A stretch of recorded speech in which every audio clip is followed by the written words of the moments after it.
इन लोगों के अब क्या है, भ्रष्टाचार का पोल खुलने लगा, इन लोगों की गद्दारी का पोल खुलने लगा, इन लोगों का पत्ता साफ होने की संभावना हो गई। अब हमारी पार्टी खुलने से, जनता की पार्टी खुलने के कारण से क्या हुआ, उन सारी पार्टियों की तो पत्ता साफ होने वाली है। इस कारण से वो लोग भयभीत होकर ये जनता में भ्रम छींट रहे हैं। लेकिन यह समझौता जो है, आज तक किसी पार्टी की उतनी हैसियत नहीं हुई कि इस तरह के समझौता कर सके। वो लोग क्या करते हैं, अंधेरे कमरे में जाते हैं, एक सोफा में बैठते हैं और छाप लगा के सब कुछ दे के चले आते हैं। तो ये उन लोगों की जलन भी है कि इसको काहे इतना सम्मान मिला, इसको इतना सम्मान, राष्ट्रीय सम्मान काहे दिया गया। यह भी एक उन लोगों में जलन रहता है। लेकिन उनको समझना चाहिए भाई, हम सब ने कोई गलत काम करके समझौता किए रहते तो वो सम्मान कभी नहीं मिलता।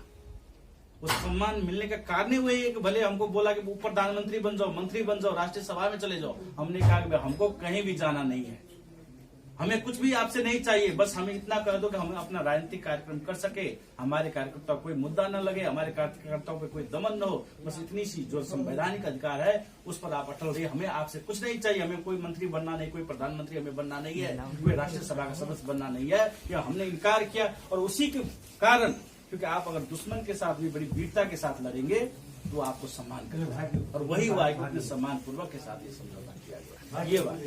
अच्छा, दूसरा जैसे पहले आप पटक मतलब जो है आंदोलन भी किया गया, आपके द्वारा भी किया गया, आपके नेतृत्व में किया गया। उसके बाद क्या कहते हैं, जनमत भी शुरू किया गया था, बीच में जनमत शायद स्टॉप हो गया, शायद ऐसा कुछ, मतलब हम लोग जो रिपोर्टिंग पाए हैं कि जो है स्टॉप भी हो गया, जनमत किया जा रहा था, प्रत्येक जिले में चल रहा था, फिर उसके बाद जाके फिर समझौता किया गया। समझौता हमने आज भी खुलासा किया जी कि जनमत रहेगा तभी न कुछ होगा। खाली सपने देखने से, लक्ष्य ले लेने से यहाँ पर कुछ नहीं होने वाला। और खास करके हम सब जो लोकतांत्रिक शक्ति है, जो भरोसा करते जनता क्या चाहती है, जनता क्या मत देती है, उस पर जो भरोसा रखती है, उससे तो जनमत जानना ही है। इस बात से जब हम निर्वाचन में प्रचार के क्रम में गए तो जनता ने तो यही कहा कि भाई आपकी भी चुनाव चिन्ह क्या है, आप भी लेके आओ तब ना हम जनमत देंगे। आपका चुनावी चिन्ह नहीं है, आपकी पार्टी नहीं है, और आपको ऐसे कोठली भी बाहर बदर भी करते तो हमको पुलिस पकड़ के ले जाती है, और ये तथ्य है कि पुलिस पकड़ के ले गई कई जगह। तो हम सब जनमत आपको देंगे तो देंगे कैसे? तो वो माध्यम तो पहले तैयार करके आइए। वो जनता का जनमत था कि भाई पार्टी बना के आइए, निर्वाचन चिन्ह लेके आइए, हम सब आपको जनमत देने के लिए तैयार है। और इसीलिए पार्टी का नाम भी हम सब ने उसी जनमत को सम्मान करने के लिए जनमते पार्टी रख दी। भाई आपने जनमत दिया, पार्टी बना के आओ, और चाहते क्या जनमत के अनुसार काम करो, तो हम सब जनमते पार्टी बना के जनता के बीच में। ये बात जी। जैसे ये अभी जो दूसरा चुनाव, उप चुनाव कहते हैं, उपचुनाव जो स्पेशली मधेश केंद्रीय डिस्ट्रिक्ट में, ये उपचुनाव के लिए जैसे आपने मतलब क्या क्या मतलब नया स्ट्रेटेजी जो बनाए हुए हैं, क्या बता? अभी तो ये क्या है, पार्टी अभी फॉर्म ही हुई है, कुछ समय हुआ है। पार्टी निर्वाचन आयोग में दर्ता हुआ है, वैधानिक रूप से इसका दर्ता नंबर 150 है। हम सबको निर्वाचन चिन्ह भी मिला है, उसका लाउड स्पीकर या हॉर्न जिसको बोलते हैं वो लिए हैं हम सब।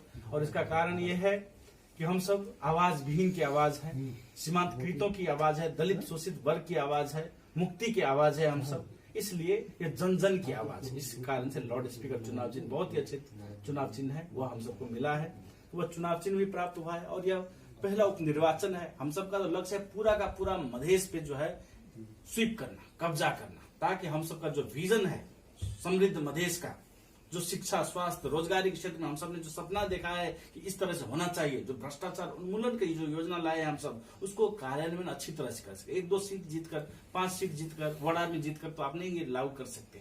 इसीलिए हम सब का लक्ष्य अगला निर्वाचन है खास में, कि उसमें कैसे पूरा का पूरा क्लीन स्वीप किया जाए। अभी ये क्या है कि थोड़ा बहुत प्रक्रिया जानने के लिए, थोड़ा अनुभव के लिए हम सब इसमें भाग लिया, और एक सकारात्मक संदेश भी देने के लिए कि भाई हम सब निर्वाचन में भाग लेंगे, आप खुल्लम खुला इस पार्टी में लग सकते हैं, और इस पार्टी के जरिए आप सब जनमत दे सकते हैं। इस संदेश को जनता तक पहुंचाने के लिए ये अभी 7-8 जिला में हम सब, मधेश के 7-8 जिला में इस चुनाव में भाग लिया। थोड़ा सा पर्सनल, आपके उस पर्सनल के बारे में पूछना चाहते हैं सर। आप अमेरिका में थे, एक साइंटिस्ट उस पर पद पे थे, हम लोग जो अभी स्टडी किए हैं आपके बारे में। उसके बाद नेपाल में आना, उसके बाद मधेशियों के लिए ही लड़ना, ये जैसे आने के बाद तुरंत मधेशियों के लिए ही लड़ना जो है, ये कहाँ कैसे आपको वो हुआ सर, कैसे? देखिए, ये मैं आपको कह रहा हूँ ऐसी बात नहीं है, ये मेरी आत्मकथा ही प्रकाशित है कि आखिर मैं अमेरिका से वापस क्यों आया, क्यों ये सब हुआ। तो ये पूरा किताब का नाम है बैराग से बचाव तक। क्योंकि मैं कभी एक बैरागी पथ पे चला हुआ आदमी हूं।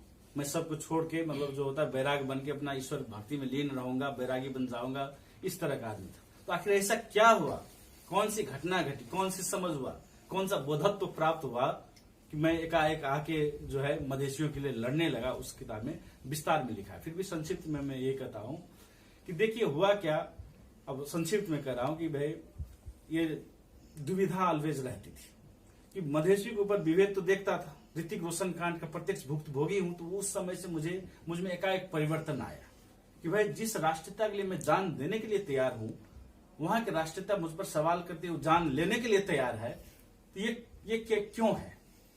उसने मेरे जीवन को एक मोड़ दिया कि वहां से मैं अपने आप को मधेसी हूं कह के स्वीकार करने पे मजबूर कर दिया। ठीक है, फिर भी मैं दुविधा में रहता था कि भाई अध्यात्म की ओर जाऊं, जोगी बन जाऊं या ये काम सब करूं, तो दुविधा रहती थी।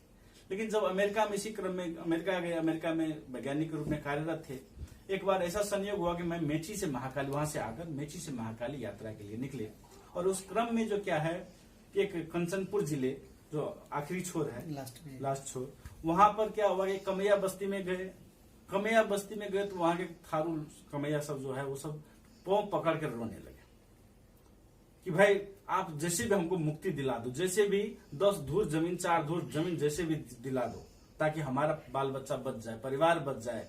उस विस्थापित थे और बाढ़ के आने के कारण और भी विस्थापित हो गए थे। तो वो घटना जो है मेरे जीवन में काफी एक लाइफ टर्निंग इवेंट था कि भाई मेरे घर से 1000 किलोमीटर दूर में खड़ा हूं, यहाँ कोई मुझे जानता पहचानता नहीं, न कोई रिश्ता नातेदार है, लेकिन न मैं कोई सीडीओ कलेक्टर हूं, न मैं कोई एसपी हूं, डीएसपी हूं, फिर भी लोगों की आशा ऐसी है कि भाई आप ही मुक्ति दिला सकते हो, आप ही जैसे भी हमारे लिए लड़ो, हमारे लिए कुछ कर दो। क्योंकि साथी भाई ने परिचय करा दिया अमेरिका में गया, उस लोगों की अपेक्षा जो और ज्यादा बढ़ गई। तो वो सोचने पे मुझे मजबूर कर दिया कि भाई मैं अमेरिका में रहकर क्या करूंगा, बहुत बड़ा और वैज्ञानिक बन जाऊंगा, वो और कुछ पता लगा दूं। वैसे भी अमेरिका तो वैसे ही समृद्ध, वैसे ही वहां पर अनेकों वैज्ञानिक है, ऐसे भी अनेकों तरक्की हो रही, वहां पर बैठकर मैं अरबपति बन जाता, यह अलग बात है। लेकिन लोगों की जरूरत, मेरी जरूरत तो यहाँ पर है, इस समाज में है, जिस समाज ने मुझे बनाया है। मेरी अपेक्षा तो यहाँ के समाज कर रहा है। यह बोध होने के कारण मैं वहां से उसके कुछ दिन बाद ही मैं डिसाइड कि नहीं, जो भी कुछ होगा मैं यहीं पर करूंगा, यहीं आकर करूंगा, जितना हो सकेगा इसी वर्ग समुदाय के लिए करूंगा जो यहाँ पर उपेक्षित है, पीड़ित है, अपहेलित है, इसी वर्ग समुदाय के लिए करूंगा कह के मैंने वहां से राजीनामा दिया। कुछ समय लगा राजीनामा देने में, क्योंकि प्रोजेक्ट में इन्वॉल्व होने पर आप एकाएक नहीं छोड़ सकते, लेकिन मैंने तुरंत ही राजीनामा देके वहां से वापस आके और पुनः फिर से मेची महाकाली यात्रा फिर से किया और तभी से अपने अभियान को छेड़े। अंत में एक सवाल आपका, ये यहाँ के जो मधेश केंद्र, जो मधेश उद्देश्य लेके जो लड़े थे, जितने पार्टी थे, उनके बारे में क्या कहेंगे सर, जो मधेश सिर्फ मधेश के नाम पे लड़े थे, आज विलय हो रहे हैं। मधेश के नाम पे लड़े रहते तो आज मधेश में ही खड़े रहते, लेकिन ऐसा तो है नहीं।